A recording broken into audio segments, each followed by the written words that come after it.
And it looks like we are live. Going to give Bawana Beast behind the scenes just a second here to enter in the Facebook group, our beloved Mile High Huddle Facebook group over that way. Looks like we are good to go. 5 green check marks all the way across the board. Mile High hello, everybody in Broncos country. Welcome into another episode of the Dove Valley Deep Divers podcast. I'm your host, Lance Sanderson, and joining me, as per usual, is my good friend and colleague. He is Mile High Huddle's senior NFL draft analyst and again, one of my great friends, Erick Trickel. Erick, what's going on, man? How we doing? Doing good. I'm super excited. I'm counting down the days till I'm finally done at my job and I'm actually working full time for MHH. So just looking forward to that. Excited for that. Unfortunately, I'm going to miss my first episode of Dove Valley Deep Divers next week too. So, first one, but and super excited. Lots going on. Just a lot of big changes, and I'm happy for it. And I'm just super excited as always to be here talking Broncos football. Yeah, man. I mean, it's always great to be talking Broncos football, just football in general with you. But I mean, you can have a couple of days off every now and again if you need one. I mean, I've taken. No, I don't want to be like you and Nick. Hey, you know what? I'm a busy man. I got a busy lifestyle behind the scenes that not everybody knows about. I work hard. I've got a lot of fun family vacations and stuff like that planned. And if you make a slinging Coke joke, I swear. I am your friendly neighborhood Coke dealer, so no, it is nice every now and again, to have a break and to go have some fun family time and whatnot. We're gonna have some family time later tonight, guys. We're gonna have a short show for you guys. I know Erick has some stuff planned with his family. There's a big car show in town for my family tonight. We're gonna go check that out and have some fun as well. So, like I said, quick show, but it's gonna be a very fun show for you guys tonight because it was I believe Jeremy Fowler over at ESPN.com.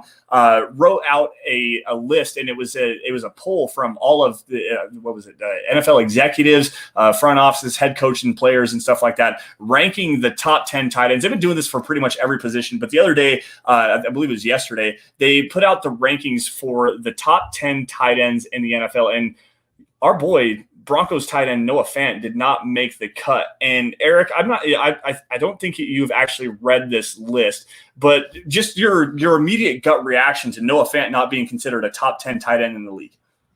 Yeah, I mean, I don't know how he decided to pick his names, but it seemed like name recognition, and that's about it. Because, I mean, a lot of tight ends on here is like watching them play. Like, last few years, a couple of them are dealing with major injuries. Like, there's no reason for them to be in the top 10. Not over Noah Fant. I know he was dealing with a high ankle sprain last year, but he still put up over 600 yards and was in the top 6, I think, was 6th overall in total yards receiving from a tight end, missing a game. Like, Noah Fant had a really good year, and everybody always seems to just sweep that under the rug, and they want to sit there and make these cries that aren't true. But Noah Fant fully deserves to be on this top 10 list because the one that he made, there's at least 4 names on there that I can see that they weren't deserving of it, not over Fant. Right, and like I said, this was a poll of NFL executives, scouts, front office personnel, coaches, players. I mean, I don't exactly know how many people voted on this thing or what exactly were the parameters of it, but it does seem a little shady to me. To interrupt real quick, it seems like they interviewed the Philadelphia front office because both those tight ends made it, and neither one of them deserves it. Well, I mean, the New England front office has to be in there as well because Jonnu Smith and Hunter Henry both made it, and I'm not necessarily sure that you can make the argument for either one of those guys. I mean, you can make the argument for Hunter Henry, and I will. Well, and that's all fine and groovy. I mean, when he's on the field, he's damn sure a great tight end, but for the most part, the guy is he's always hurt. I mean, he had a torn ACL, he's had hamstring issues, he had a hip issue, if I remember correctly. I think there was some concussion problems in there as well. He never really took off with the Los Angeles Chargers after they drafted him. I believe he's a second-round pick back, 2015, 2016, something like that. So, and he's never really taken off as this true elite receiving tight end, and he's a great blocker, and he does have great receiving ability, but your best ability is availability, and he just hasn't been that kind of a player for the last 5 seasons. I mean, you're not entirely wrong. I mean, he hasn't ever played a full season. Last year that was the case too. He missed 2 games. He missed 4 games in 2019, missed all of 2018. He missed 2 games in 2017, and all but 1 in 2016. So, I mean, there's definitely a track record here. But, I mean, like, tight ends, you play a very physical position. I mean, most tight ends, they do miss a game or 2 every season. And so he just kind of follows that trend. I mean, he still has put on 55 games that he's played in, he's still put in over 2,300 yards. Right. That's pretty good. He's, I mean, catching almost 70% of his passes. I mean, 21 touchdowns over 51 games. Like, those are some ridiculous numbers. And I'm not going to hold the fact that he's been hurt against him. I mean, last year, 14 games. And I mean, and the biggest reason why I think that label is there is for missing that 2018 season with that injury. Right. Well, and that was the year that he had the torn ACL, but it just seems like he's always nicked up. And I mean, you went through it, and it may not be as bad as I thought that it was, but still, I mean, there is a point to being available. And I mean, Noah Fant, he played, I think it was all 16 games his rookie season. Last year, he only played 14 games. He was dealing with a high ankle sprain, but just the athleticism and the receiving prowess that Noah Fant has, he might not be quite as good of a blocker as Hunter Henry is. Games last year, by the way. Oh, so apparently I have a wrong list here because the one that I have shows him is only playing in 14. But regardless, I mean, he may not be the as great of a blocker as Hunter Henry is, because I think he's a fine blocker. He's probably a top 5-6 blocker in the NFL at the position. But I mean, the athleticism, the ability, the big play ability that he has, the explosiveness that he has, that to me just automatically bumps him up, even with poor quarterback play. And this all goes into, there's multiple different aspects you got to take into consideration here. I mean, quarterback play, the scheme, what are the coaches asking these players to do? This is a multifaceted conversation. It's a very fun one as well. But before we get any deeper into this, I want to say hello to the chat, to everybody that's in here joining us on the Dove Valley Deep Divers podcast. Cody Potter, Greg Smith, Aaron Litch, Mo jumping in the house, Dave Glassman saying what's up here. We've got Chad Hanner from Tulsa, Oklahoma, showing that Broncos country is not a geographical location. It is, in fact, a hashtag state of being. Obviously, our buddy Malcolm Brown up in Homer, Alaska. We've got our pal in the house, Bawana, doing the things behind the scenes. I'm Supreme. Thank you all for joining us tonight. Now, I want to get into the list here because this list is very precarious in my particular opinion.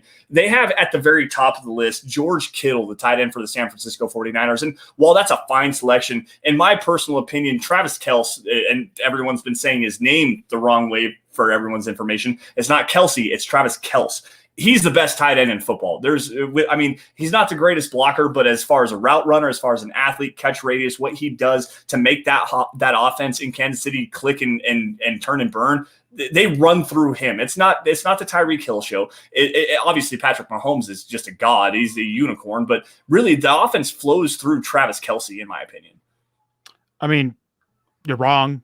3-4 years ago, I mean, I would agree with you, but no, best tight end in the NFL right now is Darren Waller. Yeah. I mean, you want to talk about catch radius, athleticism, route running, like this guy's a receiver in a tight end body playing tight end. He's a better blocker than Travis Kelce is. I mean, Kelce isn't bad and Darren Waller's not either. Like, I'm partially poking at you because, I mean, there's 3 tight ends that if you say they're the best tight end in it, I'm not really going to argue with you. I mean, Travis Kelce is one of them, George Kittle being the other, who, if you want to talk about injuries, I mean, he's been struggling to stay healthy as well. I mean, those are the top 3 tight ends in the NFL, and it goes those 3 and then everybody else. And you're not wrong there. Darren Waller's fantastic, and he's been really making a name for himself, especially against the Broncos. He has the best bang for your buck value deal, like the Raiders do with his, in the NFL, like probably ever at the moment. Right. It is insane. And it's crazy just because, like you said, he was a wide receiver at Georgia Tech and then made the transition to tight end in the NFL because he's 6'4", 245, something like that. But he runs very well. He's very athletic. He has a big jump, big catch radius. It's amazing. And I'm not going to fault you for saying Darren Waller's the best tight end in the NFL. It's hard for me to say this. I don't necessarily like him as a blocker, but the way that they use him is kind of the way that I want to see the Broncos use Noah Fant, who is, in my opinion, a better blocker than, quite honestly, other than George Kittle, who's the best blocking tight end in the NFL. Noah Fant's very underrated in that aspect. He's got the willingness and the desire. He's got some technique aspects he needs to work on, but the strength is there. He wants to do it. I would put Noah Fant over Travis Kelce and Darren Waller. I don't know if you can really argue that. It's Darren Waller is great as a receiver, but as a blocker, he's not an inline tight end. You want to have him flexed out and use that athleticism. I disagree. There are multiple games out there where he will handle pass rushers and pass blocking, right? Run blocking, like he does like his technique's better than Noah Fant. He's stronger than Noah Fant. He holds his own better than Noah Fant. Okay. Like, Darren Waller is better. But I mean, every evaluation, every analyst has their own, the eye of the beholder here. I think Noah Fant's a little bit better, but that's just my personal opinion. But I mean, going back to being wrong. I definitely am, at least in your opinion. Everyone has their own flavor, though, and I think that Noah Fant has the ability. It might not be all the way there right now. Darren Waller is an interesting study because he came along so fast. He was, I think, a former 6th-round pick, like I said, out of Georgia Tech, played wide receiver, converted to tight end, got into some drug issues over in Baltimore, became a free agent, and the Raiders picked him up and turned him into this dynamo. And he really is, like Travis Kelce, he is the key cog in that offense to make it go. And if you want to argue George Kittle, that's fine. He's a great athlete, another late-round gem. These top 3 guys are not first-round picks. That speaks to what their ability is and the way that they've developed and become these elite pass catching tight ends and elite blocking tight ends and everything. So it's really fun to get into that. Now, well, real quick, I'm going to pound my chest a little bit when it comes to Darren Waller. I remember when he came out, it was not long after I started doing this, back when Mila Heddle was new and young and before it is what it is today. And I remember writing up a couple articles on Darren Waller saying that Denver needs to take him and convert him to tight end. And kudos to you. I actually kind of thought the same thing. I wasn't nearly as prevalent in that, but the big body and the way that he worked his catch radius and everything at Georgia Tech, where they didn't use Georgia Tech runs a triple option offense. They don't really use the passing game very often. And as a blocker on the outside, sure, I definitely would agree with you where he was blowing guys apart. At the wide receiver position. I haven't seen it quite the same way that you have. I also haven't done probably nearly the study on games as you have as well. So I'll just, bow out to you in your opinion on that. But getting back to the list here, the list that Jeremy Fowler and these executives put up, they have George Kittle number 1, Travis Kelce number 2, and Darren Waller number 3. This is where the list gets even kind of more precarious to me. And it's Mark Andrews at number 4, the tight end out of Baltimore. This is a guy that, while he's an outstanding blocker, he's not a guy you want to use very much between the 20s. He's not a guy that can really take the top off of the defense. He's got a big catch radius and whatnot. He's really a red zone threat, and that's the way that Baltimore uses him. He had I think it was 7 touchdowns. Let me pull it up really fast. He had 7 touchdowns last season receiving. Let's see. He had 58 total catches, 701 yards, 7 touchdowns. So they used him quite frequently, but for the most part, the big bang for your buck with Mark Andrews is as a red zone threat. I mean, this isn't a guy that's very shifty. He's not the greatest athlete in the world. He jumps high, has a big catch radius, and just bullies guys around. To me, I want more explosiveness from the tight end position, especially given the young athletes that we have at the position right now in, Kittle, Kelce, Darren Waller, Noah Fant, Evan Ingram, even a Jonnu Smith as well, who I have not on my top 10, but still he made the list in the top 10. Now, Mark Andrews, Eric, what do you think about him? He's probably the best blocking tight end there, or one of the best blocking tight ends in the NFL. And he's actually really good between the 20s. He's not just a red zone threat. I disagree. I mean, his success rate is between the 20s is 60%. What's his target rate, though?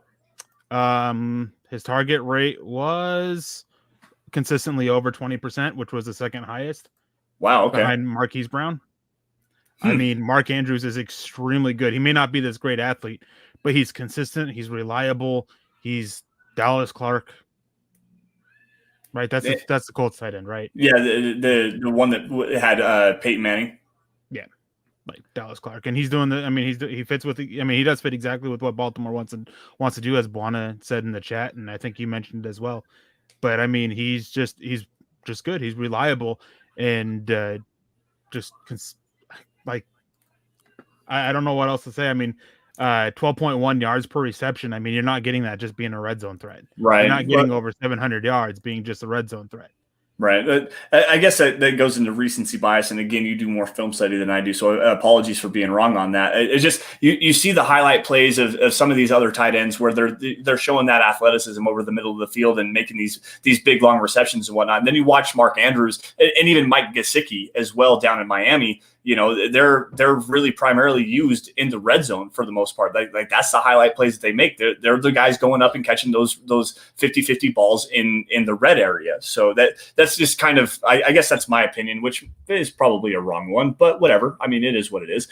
Moving on here, TJ Hawkinson, Noah Fant's teammate down in Iowa, the number 8 overall pick, the tight end for the Detroit Lions. This one's interesting as well. Talk about a guy that has been mostly misutilized, a very good blocker, a decent red zone target. Let's see here. He had it was actually used very well last season, 67 receptions for 723 yards. That was third most in the NFL, and 6 total touchdowns and he played all 16 games. He had some injury issues, I believe, in his rookie season to where he wasn't really utilized that much. So Hawkinson is a guy that I mean, you're not the number 8 overall pick for no reason. This is a good athlete. He's a good blocker. He's really good all around tight end. Eric, what do you think about TJ Hawkinson being at number 5? Number 5. I mean, I think that it's a very fair spot. I mean, honestly, their first 5, I don't really disagree with from ESPN. I think they're all fitting. I mean, TJ Hawkinson, he's another guy. He's a really good blocker. He's got, I mean, I would put him over Mark Andrews if he was able to stay healthy last year. But, I mean, right now, Mark Andrews, he's been consistent. He's been reliable for a little bit longer. TJ Hawkinson, he's got the athleticism that Mark Andrews doesn't have. Right. He's up there for being one of the best blockers in the NFL, and he can make some big plays between the 20s and the red zone. I mean, these are just good tight ends, and it's after them that my issues with ESPN really comes into play. And it's right after those two, because we made our own list, and I have it as Waller, Kels, Kittle, Andrews, Hawkinson, and then it would be Fant for me right there at number 6. Right. So for me, it would be Travis Kelce, George Kittle, Darren Waller, and Noah Fant. I value that explosive athleticism that he has over TJ Hawkinson, and then Mark Andrews right after that. But the list after this just gets wonky, and especially at number 6 overall, Dallas Goedert, the tight end from the Philadelphia Eagles. And I mean, you want to talk about an uber athlete. This kid is just incredibly athletic, really long, lanky. But I don't understand how you can put Dallas Goedert on this list right now, especially over a Noah Fant. It doesn't make sense to me. Noah Fant had he had more catches, more yards, and I think even more touchdowns than Dallas Goedert. Yeah, he had. So let's see here. Noah Fant had 62 receptions. Dallas Goedert had 46. Noah Fant had 673 receiving yards to Dallas Goedert's 524, and they had the same amount of touchdowns. It's just it's a wild to me that people see more athleticism and more ability in Dallas Goedert than Noah Fant. It's just wild to me. Yeah, I mean, I don't know. Dallas Goedert, he's good. Don't get me wrong. No argument there. I just don't think that he's top 10 tight end at the moment. I mean, he hasn't taken this big leap that a lot of Eagle fans think he has. And Zach Ertz, I mean, he's another one on the side end. Since we're talking about the Eagles, I'm going to talk about them both real quick. Yeah. They're both just, they're consistent, but they're not consistently as good as guys like Mark Andrews or TJ Hawkinson or even Noah Fant. And looking at their receiving success rate, their tours, I mean, they're sitting there 16th for Dallas Goedert, and Ertz isn't even listed.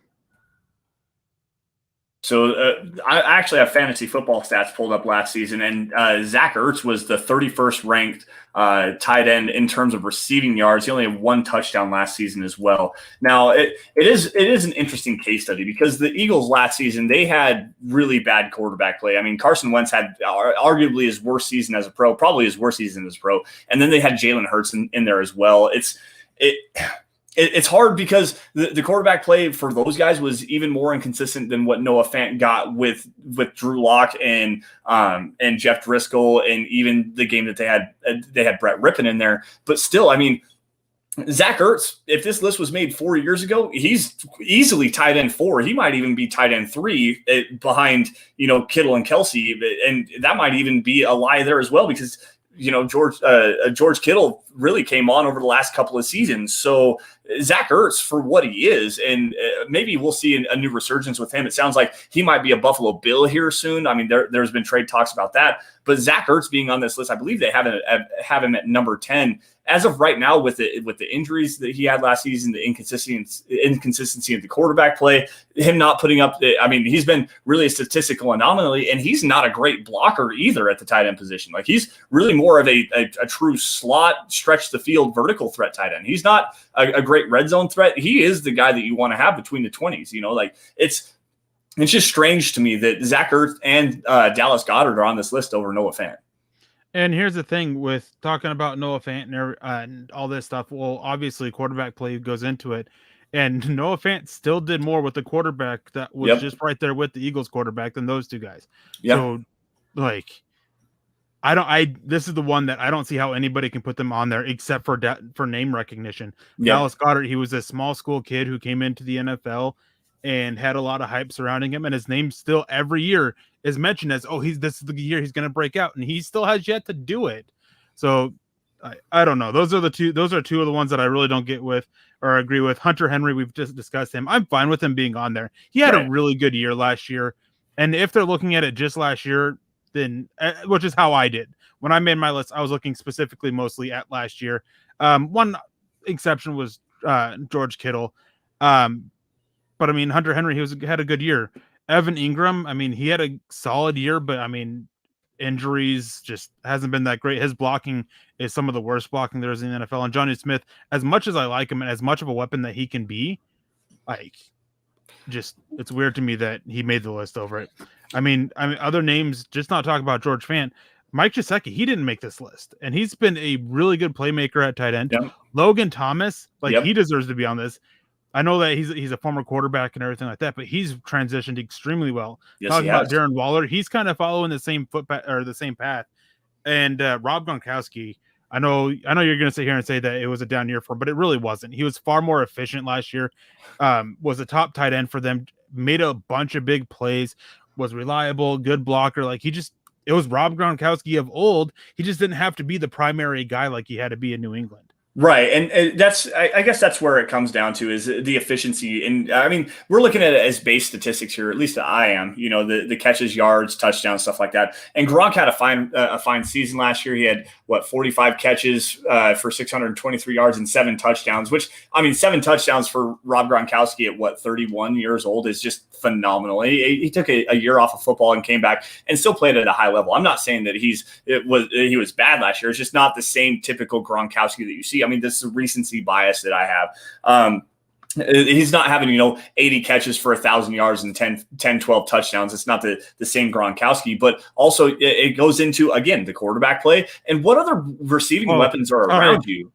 He didn't have 10 touchdowns. He had 7. Sorry, that wasn't good enough. Well, I'm not saying I had to poke fun at you for that one. No, it's definitely. I'll agree with Mike Evans and Chris Godwin. Those 3 extra touchdowns is what did it for you.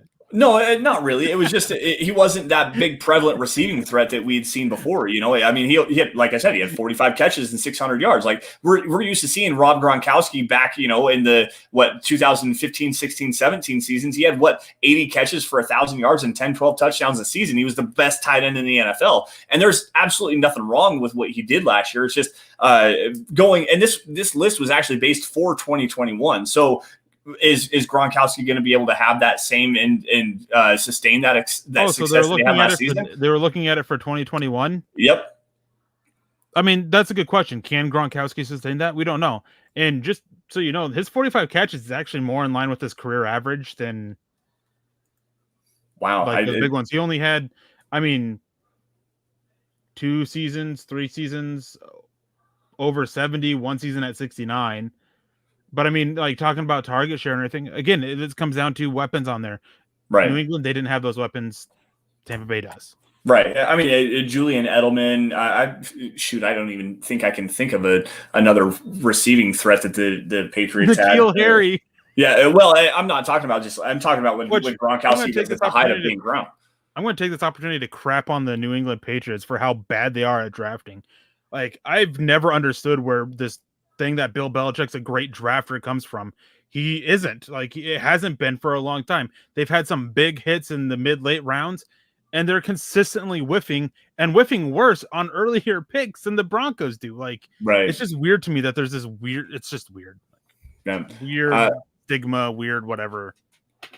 Got a quick shout out to Andrew Baker here, donating some stars here. Hashtag Mile High Huddle for life. Go hashtag Erick Lance Beast. Love the deep dive. It's beyond my intellect, but love the insight. Thank you, Andrew, for joining us, and thank you all for joining us on the Dove Valley Deep Divers podcast. We already ran through the rest of Jeremy Fowler's top 10 here. It was Dallas Goedert, then Hunter Henry, Evan Ingram, Jonnu Smith, and Zach Ertz. Now, Eric, we were at number 5 on our list for the most part. Who are the last 5 top 10 tight ends that you have in your opinion? Well, Noah Fant was number 6. Then I had Logan Thomas right behind him. I had Mike Gesicki, Hunter Henry, then Rob Gronkowski. Okay, so the last 5 that I have, so I'll just run down the top 10. Travis Kelce, George Kittle, Darren Waller, Noah Fant, TJ Hawkinson, that's the top 5. Mark Andrews, Logan Thomas, Mike Gesicki, Rob Gronkowski, and I have Evan Ingram. I actually like Evan Ingram. He's not your prototypical tight end, though. This is a big slot receiver. I think that the way that New York could actually use him, and they didn't necessarily use him that well last season for the most part in that aspect as far as the receiving prowess. He had 63 catches, 654 yards, and a touchdown, and he played all 16 games. It's the added receiving prowess to him, the athleticism that he has, the ability to create those explosive plays. I think Evan Ingram is a little bit underrated for the most part. I know that the NFL executives have him in the top 10, but for what he is as far as a player, I think that there's a big untapped potential with him as a receiving threat in this league. What year was he drafted again? That would have been the same year that it was OJ Howard, Evan Ingram, Bucky 2017. Hodges. Yeah, I think so. Yeah. It might have been 2008. It was one of the, or actually was he it was 2017, the same year as Garrett Bowles, because there was some stuff reported that if Garrett Bowles wasn't available for the Broncos, Evan Ingram would have been their pick. Wow. Okay. And I like David Njoku a lot better than Evan Ingram, and David Njoku has quite honestly been miscast as a Cleveland Brown, and I'm not exactly even sure where he's at right now, but that's another guy that might be sneaky if he's used in the right situation. Is he still with the Browns? Okay. Well, I know they got Austin Hooper last season, and he kind of bit into the target share there for David Njoku. Going back to the list, though, it's just, again, it's wild to me that, Mike Gesicki's left off of this. Logan Thomas is left off of this. Rob Gronkowski, obviously Noah Fant is out of there as well. To have Dallas Goedert, to have Zach Ertz, to have Jonnu Smith, who I like Jonnu Smith as well. I actually wanted to put him on my top 10 list. Not the best blocker, really good athlete, great receiver. And the way that Tennessee used him in play action with Ryan Tannehill coming off of the run action of Derrick Henry and whatnot, use him over the middle of the field, stretching the seams and stuff like that. That's another guy. Jonnu Smith might be an honorable mention at least. Eric, what do you think about that? Jonnu Smith would definitely be an honorable mention. He just kind of flies under the radar. And part of the issue with him, too, playing for Tennessee, I mean, he got plenty of recognition from these executives that made this list, but in terms of the wider scope of it, he doesn't get that much recognition. Derrick Henry, Ryan Tannehill, they take all that. Yeah, absolutely. And obviously what A.J. Brown's doing on the outside, they had Corey Davis there as well. And now they get Julio Jones coming in this season. Not that Jonnu's going to be affected by that, because he's one of the two pair that they have with Hunter Henry up in New England now. And I'm kind of curious how that's going to work. Can you project just a little bit Hunter Henry, Jonnu Smith with Cam Newton or McCorkle Jones up there in New England? What do you think about that combination? That might be pretty lethal. I mean, it could be. I'm very interested to see what they end up doing, either quarterback. But I mean, who are the receivers still? Like, do they have anybody? Like, that's the big thing with them, is that they consistently can find decent tight end help. It's just they just can't get receiver help, and you have to have solid receiver help to be able to consistently move the ball. Right. Well, and I mean, going back to when Hunter Henry was drafted, there was a lot of people saying baby Gronk, like this kid's going to be the next Gronkowski. He's a great receiver, great blocker. Then you have the athletic freak in Jonnu Smith. Is this Rob Gronkowski, Aaron Hernandez 2.0 up that way? Is that kind of the scope of the offense that they're going to run? I mean, they had Julian Edelman, but they don't have anybody like that at the receiving position. So are one of them going to go on a killing rampage? Oh, come on. You had to go that way? Really? I did have to go there. You mentioned that guy's name, so yes, I have to go there. Right. I'm just talking about on the field and the way that Josh McDaniels. The two tight ends that they had, Rob Gronkowski and his partner, yes, this could be something similar to that. I mean, obviously you can't remake that. Right. We can do something similar to it. Right. It's a very interesting pair to me. Now we got into kind of an interesting, since we're talking about the tight end position. Let's round this around to the Broncos before we get out of here. We were having this conversation with John behind the scenes about the Broncos tight end position. Obviously Noah Fant, who we think is a top 5-6 tight end in the NFL. But behind him, it's a myriad of issues. This is going to be a very interesting camp battle. Quite honestly, you've got Erick Salbert, you've got Andrew Beck as well, Albert Okwuegbunam, who is coming off of that torn ACL, Austin Fort, who's coming off a torn ACL as well. The second tight end position is kind of up for grabs right now. Who do you think is the leader in the clubhouse as of right now, based on any insight that you potentially have? No one. I mean, like, looking at it is Andrew Beck. He's not an inline tight end. Albert Okwuegbunam, he's not an inline tight end. Erick Salbert, he's not the best inline tight end. Austin Fort, we have no idea what he is. There's another tight end on the roster too that I can't think of the name. Yeah, I'm forgetting the name there. That tells you everything you need to know there. Pretty much. They don't have a number 2 or number 3 tight end. Like, I understand that Nick Van Nett, a lot of Bronco fans hated him and everything, but he was still the best blocking option they had, the best guy to be the number 2 guy. They don't have anything like that. So it's going to be an interesting battle, to say the least, of how it's going to work out, I guess, because you're just trying to fit a bunch of people who don't actually fit that into that role. So we'll see what happens. Knock on wood, it turns out well. Yeah, it's like I said, it's going to be interesting to see how it all shakes out. But I'm very, everyone's talking about, the Achilles heel of this Broncos team being, the linebacker position, what's going on at right tackle, Lloyd Cushenberry, Quinn Miners at the center position, but tight end too. And not that Pat Shurmur likes to use a lot of tight end too. He's more 3 wides, 1 tight end, 1 running back, 11 personnel. Don't say that to Nick. Nick will jump you for it. Why? Because so in actual league average, Denver was actually right there with the league average last year. Okay. And Pat Shurmur pretty consistently has been right there around the league average.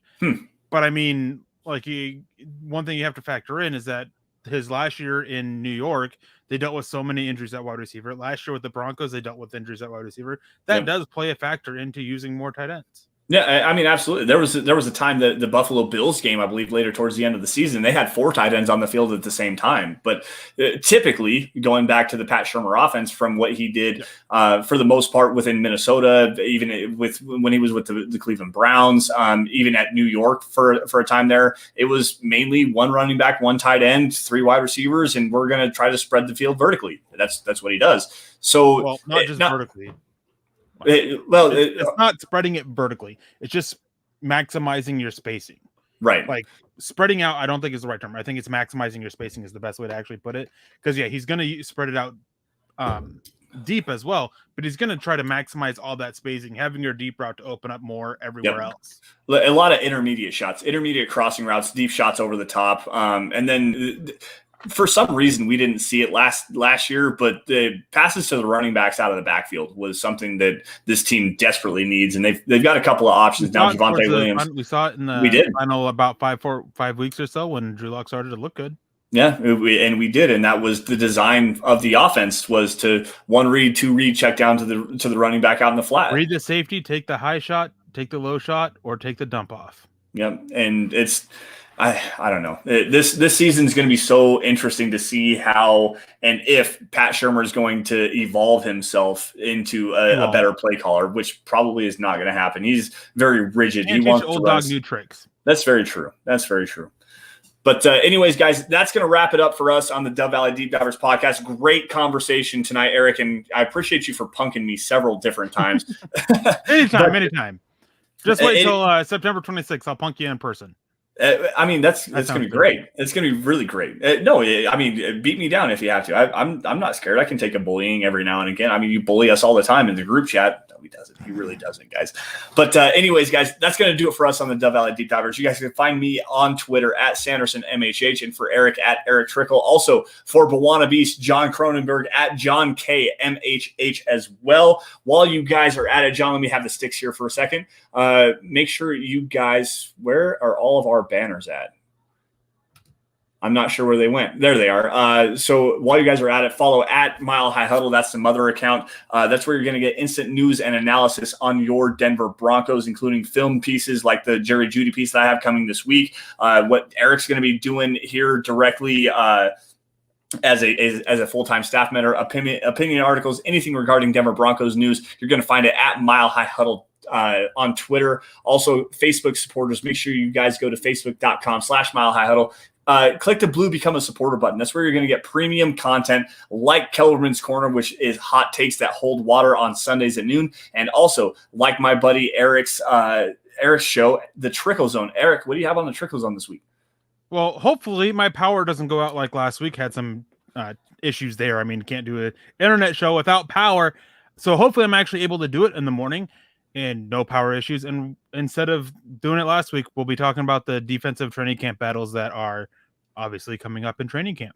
Yeah, it's going to be a great show. Like I said last week, safety number 3 is going to be very intriguing. What does Baron Browning do? What does Justin Strnad do to potentially unseat Josie Jewell from his starting role? Going to be a very fun show for you guys. Guys, if you guys are financially able to do so and willing to do so, head on over to huddleuppod.com. That's the merch tent. That's where you guys can get yourself a hat, a t-shirt. There's a hoodie, a face mask, a coffee cup. There's a onesie for your baby, something for the guys, something for the gals, anything to suit your fancy. If you're able to do so, huddleuppod.com. That's where you're going to be able to get that. And if you guys are not financially able to do so, or just don't really want to because Rock and Swagger, your favorite podcast, is not kind of your bag, you guys all need to be doing these 3 things, which is number 1, subscribe. Wherever you guys are watching this podcast, on Facebook, YouTube especially, Twitter, Twitch, Apple Podcasts, Spotify, wherever you guys get your podcast content, subscribe to Mile High Huddle. Like every video you guys see, especially on YouTube. It's a great way to help the show. And if nothing else, if you guys love it and you want it to get in front of as many Broncos fans as possible, share it. Share it. That's the greatest, most organic way you can do to help us grow our following and grow what we do best here at Mile High Huddle, which is cover your Denver Broncos. Now, before we get out of here and go enjoy the rest of our weekend, guys, Erick, you got anything else for us? Well, I want to shout out Peter Middleton here for a donation of stars. We appreciate that, Peter. Thank you. And I also appreciate the kind words, man. I mean, thank you for your congratulations. Thank everybody who reached out to me on Twitter and congratulated me for it. I mean, I remember when I started doing this years ago, I never thought that I'd be able to do it full time. Being able to leave what I do, being able to work from home with my daughter and not have to have my mom come watch her, like, super excited for that. I'm super excited to be putting out more content and more content with substance. Film articles are coming back. I'm going to be aiming to do a film article every single weekday. So look at a bunch of those coming every week. Super excited. Thank you again, Peter, for the congratulations, man. I'm super excited. Yeah, and thank you, Peter, for being a staunch supporter of the Dove Valley Deep Divers podcast. I know you're over in Turkey. It's 3 a.m. when we go to start, and every single week you're here in the chat, getting the chat going, showing your support, and we definitely appreciate you. I wish that I could send you a T-shirt. I'm not sure if we ship to Turkey or not, but I would definitely be able to do that. I would be willing to do that if I was able to, so maybe I'll look into that. Peter, again, thank you for everything. You're not from Turkey anymore, but from Cambodia. Okay, so that's kind of a new change there, but anyways, Peter, we definitely appreciate you guys. Now, again, thank you all for joining us on the Dove Valley Deep Divers podcast. That's going to do it for us. You all stay safe and take care. Have a great and safe rest of your weekend. We'll see you guys next week, same time, same place. And as always, before we get out of here, go Broncos.